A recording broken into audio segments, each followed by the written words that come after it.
ఏందండి ఎమ్మెల్యే గారు ఏంది ఇది పద్ధతా మీకు? కాంగ్రెస్ కార్యకర్తలు చెప్పిన వాళ్ళకే పథకాలు, మీరు అధికారులు ఏడికన్నా పోయి పథకాలు ఇచ్చేటటువంటి ప్రయత్నాలు చేస్తే అసలు ఆడ పథకాలే మేము ఇయ్యము, పథకాలు రానియం ఆడికి అని అంటున్నారు.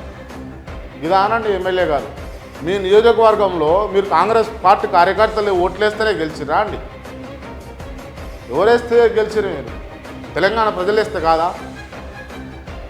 ఇది తప్పు వైఖరి. అంటే మళ్ళా మీరు అధికారం వచ్చిన పక్కన పెడితే మళ్ళా మీరు గెలవాలంటే కూడా ఎంత కష్టమవుతుందంటే ఇటువంటి వ్యాఖ్యలు చేసుకుంటూ పోతే తక్షణమే వీటిని వెనక్కి తీసుకొని ప్రభుత్వం పక్షపాతంగా ఉండదు, నిష్పక్షపాతంగా ఉంటుంది, ప్రతి ఒక్కరికి రావాల్సినటువంటి ఏదైతే ఉంటుందో పథకం ఖచ్చితంగా దాన్ని చేకూర్చే విధంగా మేము పని చేసుకుంటూ పోతామని చెప్పేసి మీరు ఏవైతే వర్డ్స్ పాస్ చేసినా అవి సారీ చెప్పి వెనక్కి తీసుకొని మళ్ళా మీరు క్షమాపణ చెప్పాలి.